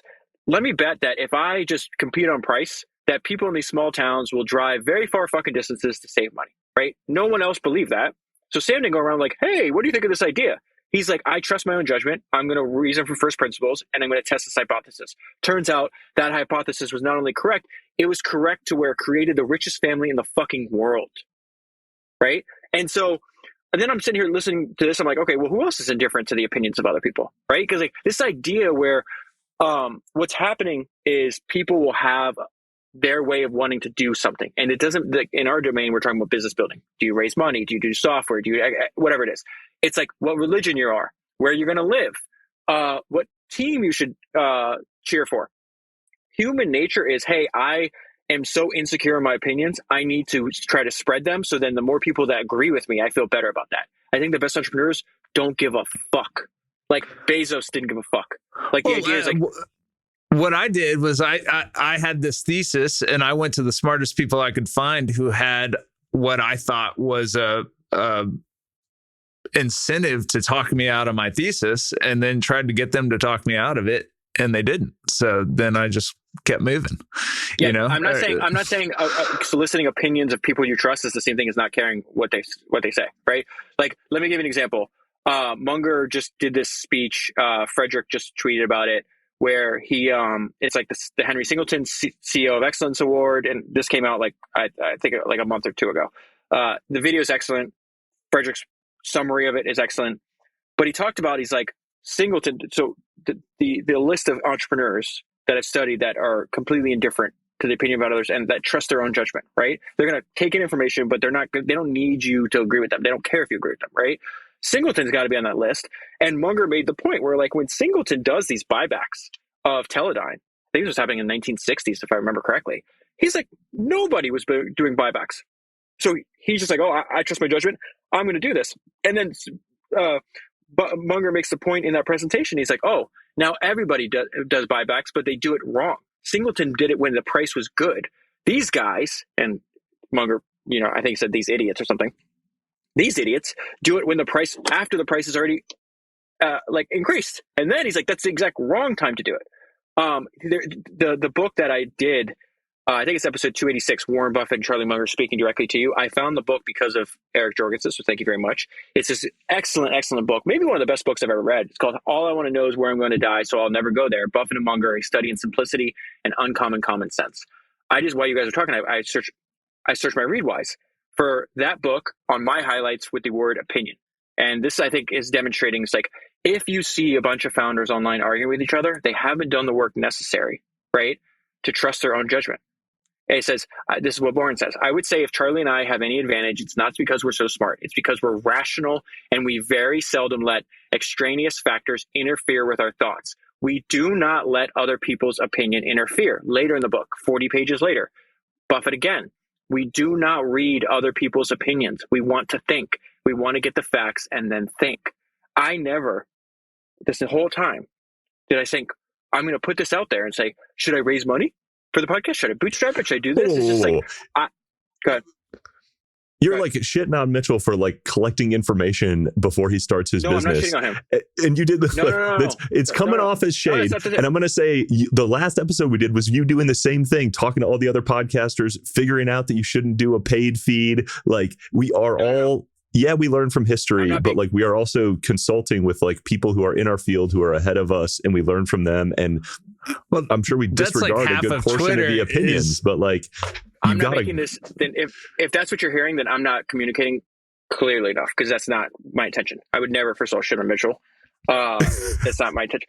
My point being is that, like, soliciting information, like what Mitchell did, he took these meetings, he talked to smart people. That is obviously smart. Buffett and Munger do the same thing. They're doing this form of reading, they're having phone calls. Saying when it comes to making the decision, I don't need people to agree with me to feel that I'm right. That's the distinction. Does that make more sense? Exactly. I'm sure, like, Mitchell, I'm sure, like, of all the people that you talked to before you went into Better Bookkeeping, like, I'm sure a bunch of them would have pushed you in a ton of different directions, like, right? Like, you're synthesizing all of these different inputs. I talked to a guy at Capital Camp, and he's like, this is a stupid business. You're wasting your time. This is a productized service. No one's ever going to pay a high multiple for a productized service. And it's just like, that I don't want a high multiple. It doesn't matter because I'm not going to sell it. All it's going to do is you get 300 people at $1,000 a month, and it makes $1.5 million a year of EBITDA. Like it's simple. So like, why do I need a high multiple if that's the outcome? And then from there, you can iterate 15 different ways to make it a whole lot bigger. But I think ultimately Twitter and all of this kind of learn in public stuff is, I'm sure some of it is trying to kind of affirm your opinions or quell your anxieties. But a lot of the smartest people out there just go say things that they don't totally even agree with to just gain reaction from other smart people. And then I mean, David gets reactions from some dumb people too. Some sometimes adjunct professors. Don't say it. Don't. Oh my God. So we have a new saying, man. Bless his heart. You know, you got to ignore people like this. But when Chris Powers put out that thing, it's like, oh, you know, he's just trying to make the best thing possible, something he like proud with, and he'll let the numbers fall where they may. The guy's like, terrible mentality. He just terrible idea. That is a suboptimal mentality. And so now we have a meme where, like, if you hear a bad idea, you're like, there's a suboptimal mentality. And it's just like, God bless suboptimal. You, man. Like, but like that, your actions speak louder than words. Like, you're not going to see me in a public forum going around and like, you're not going to be able to search David Senra on YouTube and see me like leaving negative comments under somebody's YouTube page. Like, it's just like, or sending a mean tweet. It's just like, dude, like you're saying by your actions that you don't understand the value of your time, because if you understood, like, your time, you have limited time, you're going to die one day. Like, you wouldn't spend your very precious limited time leaving comments like, that's a suboptimal mentality. Like, that's loser shit. Elon putting the view count on the tweet has helped me so much, because whenever someone says really something nasty, I'm like, oh, 27 people have seen this. If I reply, 4,000 people will see it. Like, why would I ever reply to this? Like, what will that do for me? Just people, yeah, walk, a small walk number of away. people watching that guy be a dick. Yeah. But you also, it's funny though. That's funny. That's a funny tweet. I'm like, that's hilarious. Don't do what you think is right. Run your business based on some optimal strategy that some random dude on Twitter picked for you. Like, okay. And then you look as like three followers, like, and all his other tweets are shit too, like just being mean. You're like, yeah. One of the shit posters yesterday had posted something, and Elon wrote the sideways crying laughing face on it, and he screenshotted him muting Elon's reply, and he just wrote nope. And he's like, I'm not gonna even invite Elon into my I don't need the amount of like brigading that's going to come along with the Elon reply. He actually did mute it. It made me laugh. So we still haven't touched on the businesses that you're building. Do you want to talk about, because I think we talked about the podcast enough. Do you want to talk about Costseg at all, or no? Do you want to talk about the idea behind it? Because there's like a larger theme here, or like, where do you want to go with this? Should we talk about how you went to dinner with Charlie Munger? Dude, it's funny. Like, I'm very curious when the dust settles, like how many more listeners I'm going to get out of that, because I just did this like 3-hour long podcast with David and Bev McGuire. He does. Coming up He does want to talk more about this. Wind them up. and that's the first thing they started with too. I'm like, Jesus Christ. This is gonna get some legs, man. I love it. I want to hear the starting conditions. I want to hear the starting conditions of RE Costseg. Like, what is like the So I own this accounting firm in Houston, Texas. We have like 13 people working here. I have,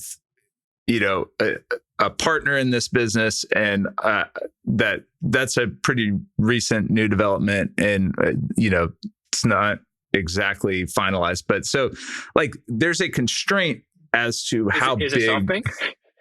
Yeah, it's SoftBank, $8 billion.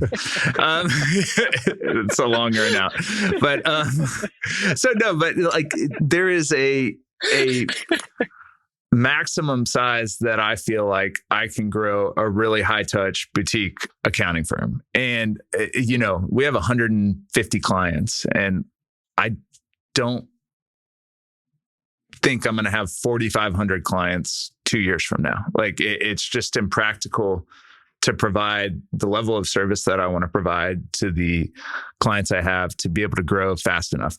And then I have 60,000 Twitter followers. So there's this top of funnel, and then there's this bottom of funnel of like 60,000, 150.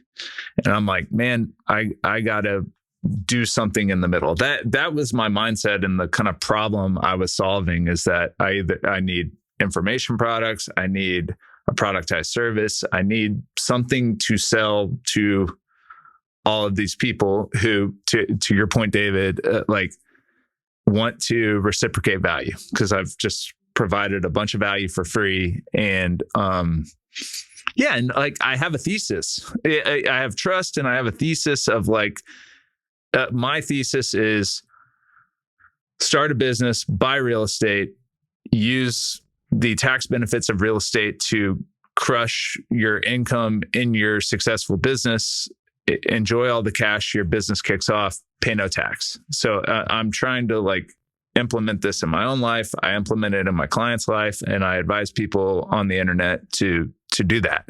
And so one of the businesses that I've always loved is this Costseg business. A cost segregation is this engineering study that real estate investors do the year they buy real estate so that they can accelerate depreciation and save a bunch on taxes. Really simple idea. There's a lot of people who do this business and do it well.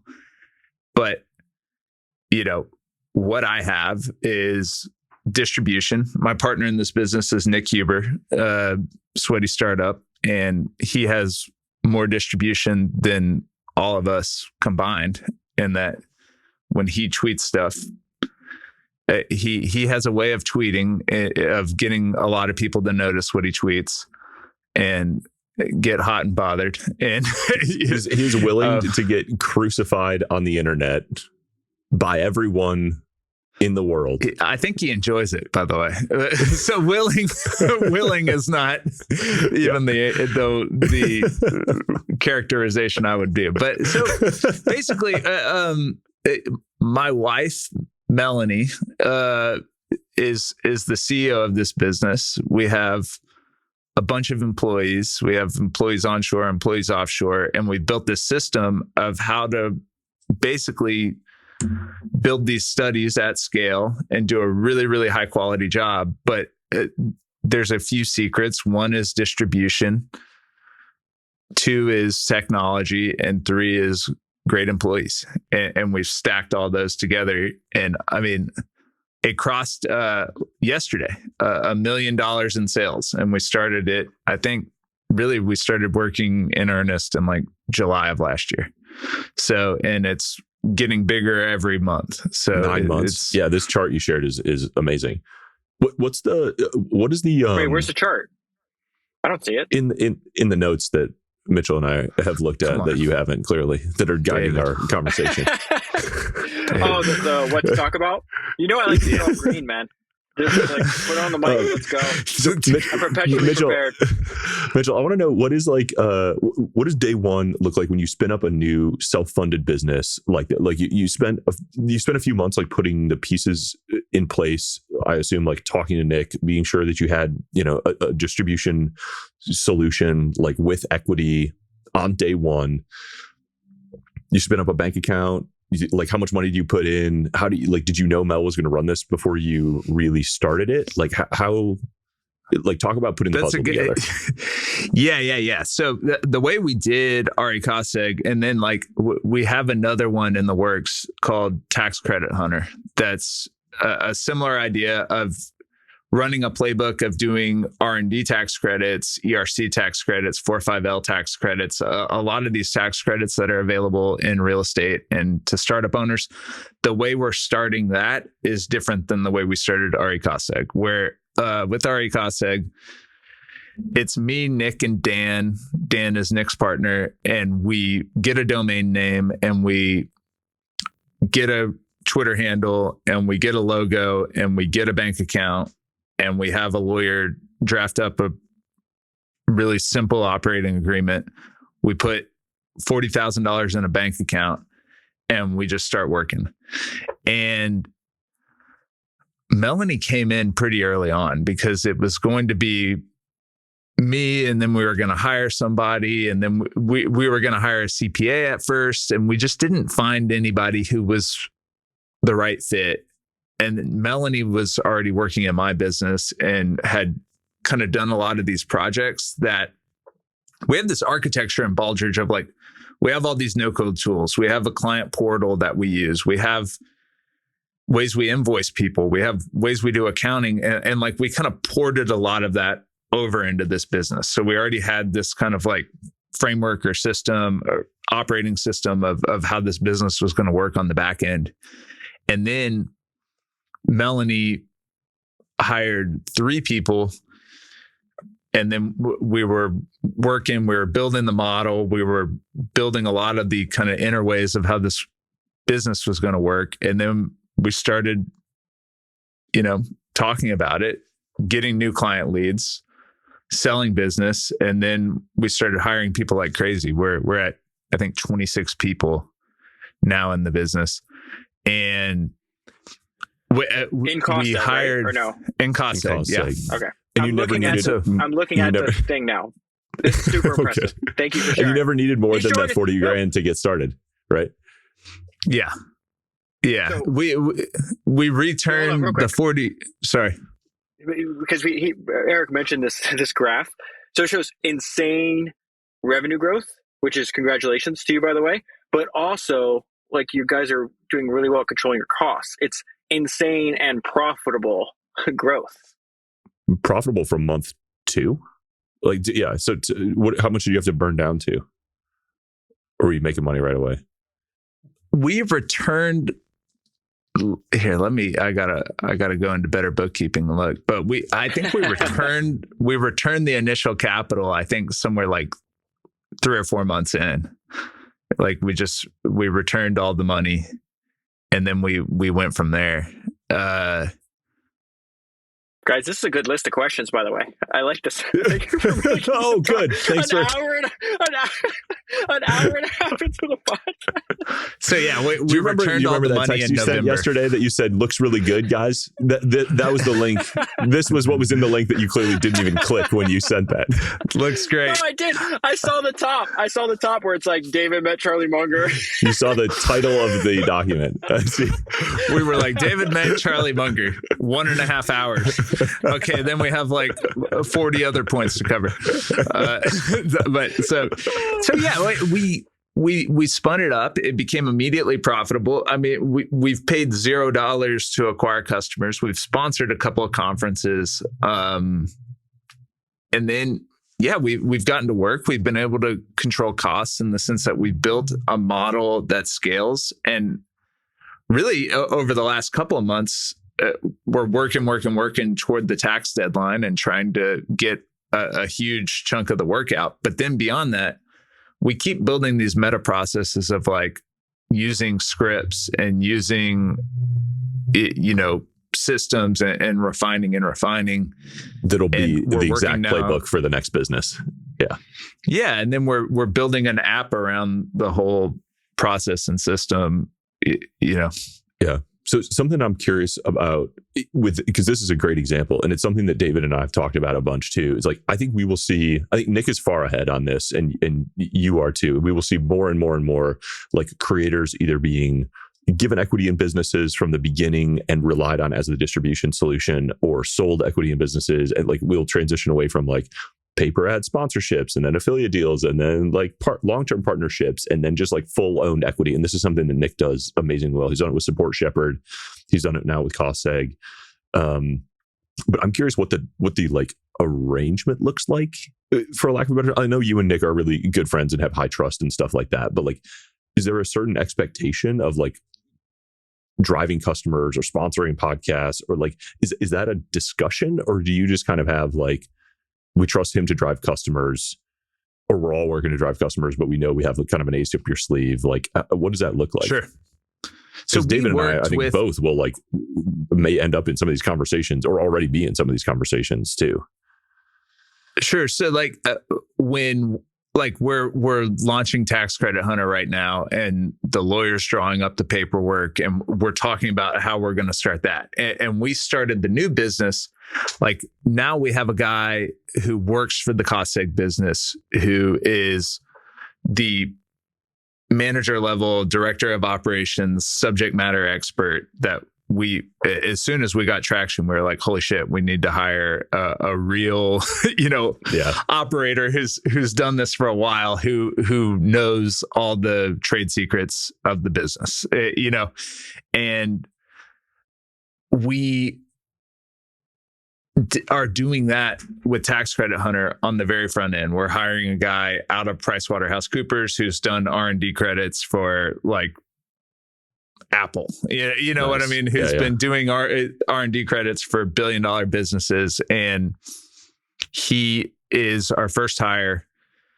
We're going to surround him with, it's going to be him and a sales coordinator type person and one, VA type person. And we're just going to launch with the guy with the big salary off the bat because it's worth it. And frankly, we can fund the business to that level to go do that. But yeah, we will drop the systems and the processes. But so back to your question. How different is the initial funding requirement for a business like that? Like to start with like the senior operator in place, like 10x? No, it won't be. We put 40,000 into Ari Costseg. We'll probably put 60 into this. I mean, we will start to get traction quickly. And frankly, if we need to capital call ourselves, we can do that because it's the same kind of structure that's moving forward into this. But like the way we started that business is we sent Nick's lawyer just kind of, I think I wrote it, and it's just a memo, and it's, here's the business. Here's how much capital we're going to start with. Here's the first hire. Here's the second and third hire. Here's what Nick does. Here's what Mitchell does. Here's what Dan does. Here's what Melanie does. Here's what employee number one does. And we kind of just wrote an investment memo of kind of how the business is going to be set up, how it's going to be structured, whose responsibilities are what. And we just go from there. And who's going to own what. And essentially the business is going to own a website and a Twitter account and, eventually an email list. And we just go. How does a question like that, Eric, relate to the post that you wrote that's good for founders and bad for investors? What made, like, why are those two things connected in your mind?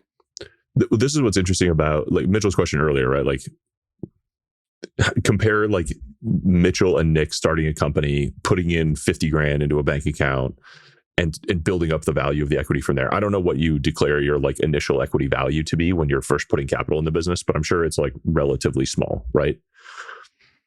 And then everything the upside. Cash. It's the cash you put in. Right. Yeah, I mean, like, that's it. And then a week in, it's something higher, and 6 months in, it's something, and now or 9 months in, it's like equity value of the 2 business. months in, it was something lower, and then lower, 3 months in, it was something higher. There was a J curve of Yeah. I mean, and that's like founders do that in startups when they're doing it too, right? Like you put in fractions of a penny per share, and the initial founding value of the business is really low, and that's why founders can do really well. But if you immediately go raise money at a $5, $10, $20 million valuation for venture investors, like now that's the bar for success, is like the equity value of that business. And so many, my most common answer to people who send me a deck or try to raise money is like, this is a great business, but like not if you raise venture money, or probably not if you raise venture money, or raising venture money can change the nature of this business and make it bad for you, but definitely for investors, right? Like you should be able to bootstrap this business or get it off the ground with a lot less money. And I think we're seeing interesting, like Tyler Tringus, the Calm Fund, right, is like funding specifically companies like this for people who can't put together the first, 50, 100 grand or whatever. It's a very, which is partly what I mean when I say like separating software and venture investing. But that's why I wanted to sort of hear this story, because I think your alignment is so much better when you have like all the pieces that you need for a successful business on a founding team with the same equity, like exposure, with clear expectations of what each other wants. Like people lost the thread that's how businesses are, like can get started, right? Like we don't all have to go fucking make a deck and raise $1 million to start a company, especially a software company. Microsoft didn't.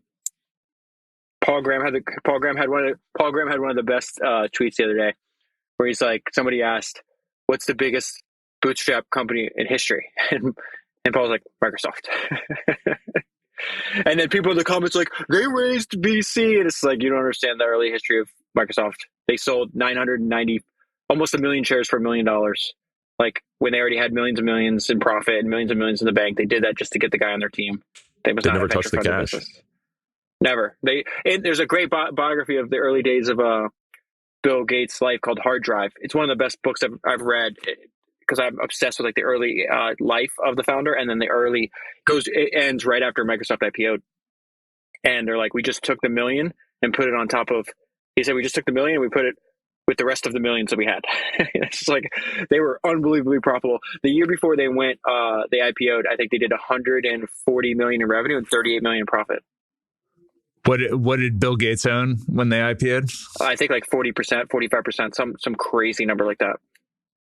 So, I mean, the other thing is like, Ari Costseg can be a pretty big business. Tax Credit Hunter can be a pretty big business. And I mean,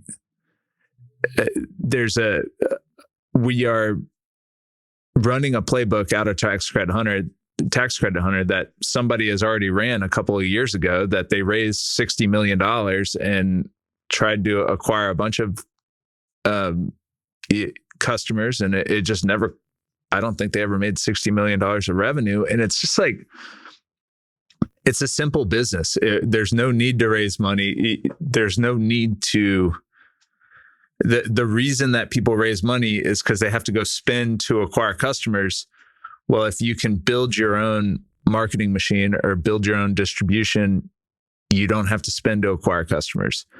And with no code tools and with AI and with all of this junk out there, you also don't have to spend millions of dollars to develop software. All the software is already developed. I mean, especially, again, these are simple businesses. They're simple models. And then, on Tax Credit Hunter, for example, like the issue is trust in the market. And we've built trust, or one of our big sales strategies is going to be selling on trust, because there's a bunch of, you'll get texts on your phone, you'll get emails out of nowhere about ERC credits, these employee retention credits. There's these kind of like mills out there doing a really bad job for people, because their incentive is to go sell you to go get the credit so they can get their percentage of the credit, when you don't actually qualify for the credit, because the credits are complicated and they will be long gone, and you'll be holding the bag with a credit that you got that you never really were eligible for. So Better Bookkeeping has been software first. My partner in the business is a developer. He's the CTO of the business, and that has been a much longer run, because we've had to, I know it's built a lot more stuff. It's a SQL, it's a Stripe and a SQL database and a front end, but it's been non-trivial to like build up this whole business to be able to take the first customer. And it's taken a long time, but my idea with that is we can do a really good job of selling value that other businesses in a similar product category don't sell at all. And there's just massive lock-in, and the price you pay, versus the value you get as a customer can be,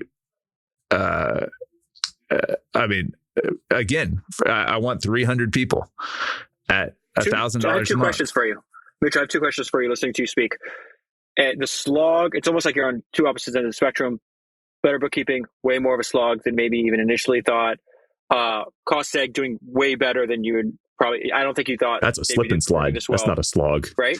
He's having fun with that it's one. The exact opposite. It's the exact opposite. Yeah. So it's like, let's say that the order was reversed. You had the idea from Costseg first, right? You knew in the back of your mind that you wanted this productized Better Bookkeeping thing.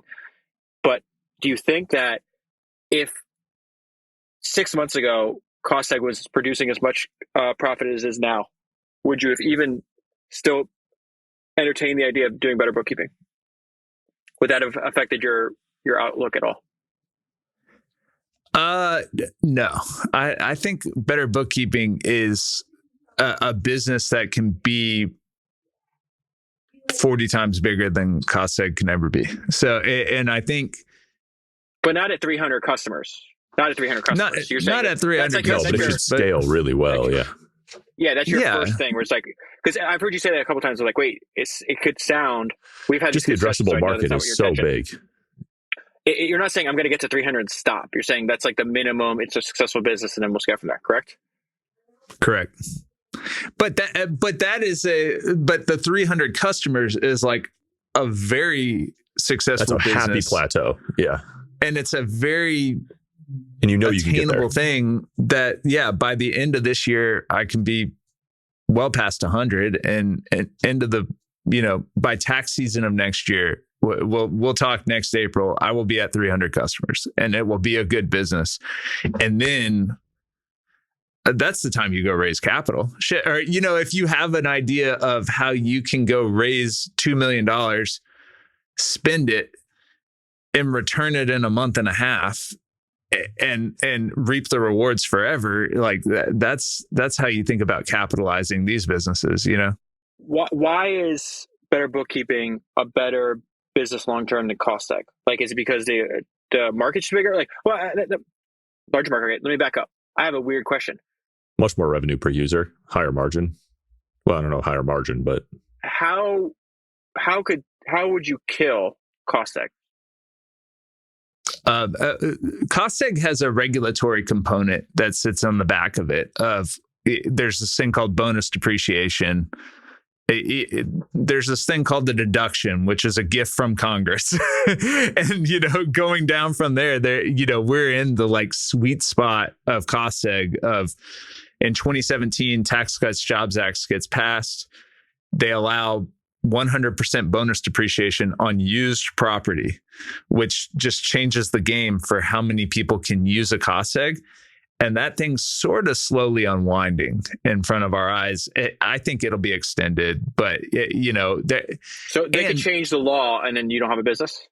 Am I understanding Not that we don't have a business. The market gets smaller and smaller and smaller as the law as the juicy benefits of the law kind of retrace. Whereas but at bookkeeping, that's never going to happen. Everyone's bookkeeping and tax prep. Yeah. Okay. And I have a secret sauce of these value levers that I can programmatically add on to the system I've built that allow me to deliver more value than my competitors, and probably, frankly, have better margins, in the sense that I've built a simple product for founders and solopreneurs that is really dialed in to a specific person who wants to derive a specific outcome. And the specific person is, I make $200, $500, $1 million a year. So that's a narrow market. How many people make $500,000 a year? But a lot more than 300. And I've built a business that can succeed with capturing a relatively small part of my distribution. And then I have a lot of ways that I can go to market with this thing. So I think time will tell. I mean, we're David going, just wants to know when you're going to be able to sponsor his podcast. No. It's in 1 month. No, that's hilarious. I do want to tie this back to, I think, what we were talking about earlier too, because I'm sitting here while you're talking. Also, I had previously read Eric's post, right? The one that related to why he was asking these questions. And we were even texting about this like a week or two ago. And I want to make sure I'm clear, because like I definitely wasn't communicating properly earlier. It's just like, you have a line in here, Eric, that I absolutely love. And it's what I texted you. And it says, in your post, which is titled Good for Founders, Bad for Investors, you're like breaking down the difference of, do you raise money? Do you not? Like, is it a good business standalone? Does it need venture capital to be a good business, et cetera, right? And you said that's why VCs look for outraged zealots, the kind of nutcase who will laugh at a $100 million offer and say, fuck your buyout, I'm coming for your whole industry. And what I was trying to explain last time is not that you don't go around asking other people's opinion or synthesizing information, whether it's reading opinions of people you trust. It's like, that's the mentality. Like, it didn't matter if you thought Warren Buffett building a conglomerate, 38-year-old Warren Buffett and 40-year-old Warren Buffett was a good idea. Like, he decided it was a good idea. That was like my point. It didn't matter if you thought it was weird that a 19-year-old Steve Jobs sells his Volkswagen van and takes that money and buys 100 and tries to make 150 of these like boards, these like primitive computers. He's like, he was going to do, they trusted their own judgment. What I see a lot is like entrepreneurs that haven't done the work yet to trust their own judgment, which is fine, right? But it's like, and then you're seeking approval from other people. All I'm saying is these people were not seeking your approval. If you had information that was valuable, they will get it out of you, and it will just go into their own brain to figure out, okay, how does that information help me achieve this objective? So that, I just want to make sure very clear. Not, don't go solicit opinions, just saying, hey, fuck your ex, I'm coming for it all.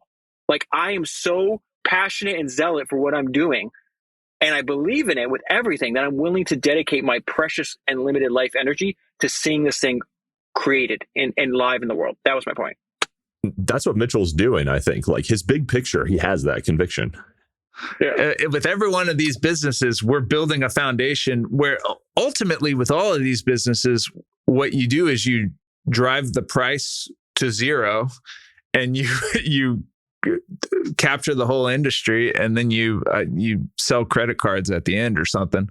But there's a guy, Patrick Campbell, who I've gotten to know and is a really smart guy. Ran this business called Profit Well. It started as the good, better, best pricing model consulting service. And then he attached a data component onto the other side of it. He got everyone to shove in their Zora and their Stripe and their PayPal. And he started to aggregate everybody's data. And so he went from this, VCs would fund companies, and then they would send them direct to Patrick to build their pricing model. And he would make 30 grand every time, A16Z funded somebody. Two, he had 50,000 customers at the other end of it. They had a, 100 million plus exit, and he had bootstrapped it the whole way. And he went from a $30,000 product to a free product and grew this massive company through the whole, life cycle. And I think Better Bookkeeping could definitely do that. It could start as this kind of boutique wrapper and go all the way to where it becomes mint.com, and it becomes a massive business. There's no reason why that shouldn't happen, frankly. So, should we talk about Eric's book now? We got to go quick. I got your a plane book's to catch. coming out tomorrow, right? Where are you flying? Where are you going? I'm just going to visit some family. I was laughing so hard listening to our previous episode, because I was like, I had said 6 months ago that the book would be probably out in 6 months, and it's not. It's like, I thought it would be out by now, because I'm an optimistic, sweet, naive second-time author who should know better. I think it's still probably 3 months out, depending. But it should just takes a long time. The last, it's one of those like last 10%, 90% of the work kind of things. So I said, your book subject and friend and compatriot recently has made a pretty big bet. And I told the group chat, how much Bitcoin are we buying? And David said he only invests in one thing, Founders Podcast. David, how much can you reasonably invest in Founders Podcast at this point? And how big can it be? And or David, don't say anything. Eric, so let's talk about your book. No. I really, that's a really good question. And I want to hear David's answer to it. Because I think reinvesting in growth is like a thing that we're all thinking about how to do effectively, and we will be for a long time. And to your point, podcasting is not a super capital intensive business. So, you got a big ass podcast and is now throwing off cash, like I assume a lot of cash, enough that you're trying to figure out how to reinvest it into growth. Because the Founders Podcast, as you say, not the only business you ever want to own. Maybe he has said that. I'm not sure he wants to be on the record. We'll see. The floor is yours. There's a larger thought here that, again, this is not my own idea. I've never come up with a unique idea in my life, and I don't care if I die never coming up with a unique idea in my life. You just see this like, okay, so the biggest juxtaposition and contrast between fucking the books I read and the conversations I have with entrepreneurs is like, I read books about these insanely focused people, And then I pop up and I go into the real world where no one is focused on anything. So it's just like, not that you don't want to own equity in other businesses or investors or anything else. It's like Andrew Carnegie, when he was a young man, before he started his steel company, he was building a bridge company. He was doing all these investments. He made the equivalent of like 10 million a year, right? This is before he's going to wind up building the largest liquid. When he sells his steel company to JP Morgan, he has the world's largest liquid fortune. It's in cash, just chilling, right? And he said something that was fascinating that people don't like. This is something that Peter Thiel says, that people systematically undervalue their time, right? And their attention. Like, you just give it away for free at all this useless shit. And so what I'm trying to do is, like, learning to me is not memorizing information. Learning is changing behavior. So if I'm reading all these books and thinking about this intently and making a podcast about the history of entrepreneurship, and I'm not changing my behavior, that means it's a big waste of time, right? And I'm not going to dedicate all my life energy into what I hope is my life's work and say, oh, this is a waste of time. And so what Andrew decided is like, hey, I'm sick of fucking like looking at the newspaper and looking at like the stock, like what's the stock doing this day, or like what's this investment in this private company worth, or am I going to get my money back? And so he decided, when he found his best opportunity, right, not his second best, not his third best, not his fifth, his single best opportunity, he's like, steel is clearly where I needed to devote all my attention, right? It's where I could be world class at. He was literally had the best steel company in the world. He sold everything because he's like, it's not that I'm worried about making money. It's I'm worried that my attention goes from priority number one, the sole priority, to this other shit. Even if it's 30 minutes a day, an hour a week, that compounds. It's 50 hours in a year, 200 hours in 4 years that somebody else is not thinking about it. So when I say it's like, I want my family's wealth to be derived 100% of founders, right? From founders, because I don't want to focus on anything else. There's this great post I keep sending to fucking everybody. Apologies if I haven't sent it to you guys yet. We'll put it in the show notes. It's this guy named Joe Lonsdale, who I think was like the co-founder of Palantir with Peter Thiel. He wrote it a long time ago. It says in 2010. It's called Lessons from Peter Thiel, right? And it's like 9 lessons. You can read it in 5 minutes. And there's a couple lines I just want to pull out here. The second thing that he learned. This is the headline: don't divide your attention. Focusing on one thing yields increasing returns for each unit of effort. This is going to echo one of the most important things I read in your book, Eric, that when Naval says that being at the extreme of your art is very important in the age of leverage, right? Because power laws rule everything. Like I would, this is my assumption. If I can build the world's best podcast on history's greatest founders, I will capture more value than the second, third, fourth, fifth, 10th, 15th people that have done that. That's why I don't let myself think about anything else. So yeah, he goes, that's the power law. Yeah, 100%. So it's like, in this thing where it's like, this is what he says: at a macro level, understanding that applied effort has a convex output curve is a very useful discipline when considering new market areas. He's talking about what Peter taught him. This convexity means that the opportunity cost of transferring resources from existing projects to a new one is high. This is the punchline. Unless the new area is incredibly valuable, anything we can do to extend and increase anything we can do to extend an existing convex curve is worth so much more. When you talk to founders today, they'll be like, oh, I'm running this business, but I'm also running this business, and I'm running this business, and then I have a startup fund, and I'm doing all these other things. This is a conversation me and Eric actually like jarred me back into this intense focus on this hour and a half long conversation we were having at night. I think you were driving and I was walking when this happened, where it's like, oh, I started to do, as I got more and more opportunity because the scope of my work became more well-known. You get all this kind of weird, crazy inbound. And Eric's like, no, dude, you're doing it wrong. Ignore all that. Just keep working on the podcast. Do you remember this conversation?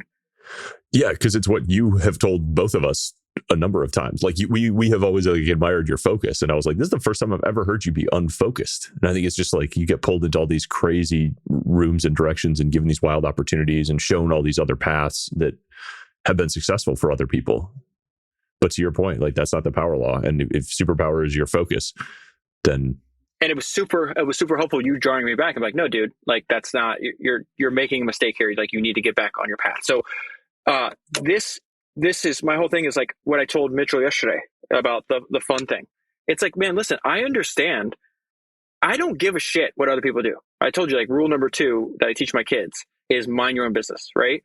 If founders out there and they want to run 17 businesses, it's not my business. I don't care what other people do. I can't live their lives. If they said their primary motivation is taking a pile of money and making it into a bigger pile of money, then by all means, go for it. I'm not saying this is the best economic opportunity for me. I'm saying when I tell you I want to make the world's greatest podcast about the history of entrepreneurs, I'm fucking serious. And I'm willing to direct all my attention and resources, financial or otherwise, to that one endeavor. And I think if I do that, I'll get everything I want out of life that I deserve. Will I be the richest person in the world? No, but I won't need for anything. And so that's what I mean. It's like, so if you're asking like physically, where do you put your money? Like I told you, I listened to Charlie Munger. What is Charlie like? This is another thing that came from the dinner, right? That he said that's really fucking everybody underestimates. And he's like, we made a ton of money because we always had cash and we could move fast. And he was telling stories about literally getting a call on Saturday morning. Oh, you want this asset that you know is worth a couple $1 billion that's blowing up inside this other company? We need $450 million on Monday morning. And on Monday morning, Warren Buffett sent that wire without even a fucking, not even a contract, not an email. And he's like, oh yeah, we made, a couple $1 billion on that deal. And so my whole thing is just like, what I should do right now is the audience, reinvest in growth as much as possible, and then just sit here and wait for a fat fucking pitch and a great opportunity. And that's better than putting it in index funds or any other thing I could do in my life. And so that's the way I'm thinking about this. It's not like, oh, I'm just going to keep, you can't really invest in a podcast other than like, there is certain things you could do, but like, the reason they're such great businesses is because they have almost no expenses. No, that's a good summary, an interesting thing. I'm excited for all of these sort of continued conversations. So like David's so focused. Mitchell and I are less so. But I think also with like decent rationale for it. And it's just going to always be an interesting conversation because we're all building fun stuff. And I can't wait to see how it all unfolds. It's been fun to watch. David has these really, really strong ideas. You had as strong of an idea about keeping the podcast behind the paywall as anything. And then at some point it made sense to unwind that. Frankly, I think you could hire a principal to go run a venture fund and you could make a shitload of money and it wouldn't take that much of your effort. And you should probably do that. But stay poor, whatever.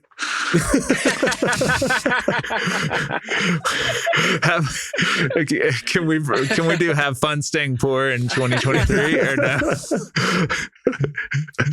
No, but David's he's gonna go full Rogan and then just come back, bring you a mixed clip of all the times you told him to get unfocused after his $500 million Spotify deal. But that also comes from studying history and like learning the benefit of learning from other people's experiences. Is like, man, I know that the standard, a very common theme is like the more money you make, the happier you'll be. And I've read literally now hundreds of stories where it's just like, that's not like Sam Walton was happy and proud that he built Walmart. The byproduct was a large fortune. He still is, the more important to him was large fortune was what he built and the benefits that he gave to his customers. I don't think you're going to change human nature. That's my main thesis. And I know that if I just do things that I'm not interested in to make more money, I'm going to get to the end of my life and be like, you idiot, you should have listened to the books that you were reading. And that's just something I've completely like saturated myself in. That there's going to be you're going to raise a bunch of LP money and you're going to hire the principal to run the fund. And one Saturday afternoon, one of your investments is going to go totally to shit. And you're going to be at a family picnic and have to like refocus your attention on this shitty portfolio company, right? So part of that, okay, so now if I raise a giant fund, right, or whatever, and I have a partner that deploys the capital, whatever, it's like nothing in my life gets better by just adding me being accountable to other people outside of my family. You know what I mean? Like that's why like me and Eric have had these conversations over and over again. It's like, why the hell do you not have an editor? Why don't you have this? I don't even have an assistant.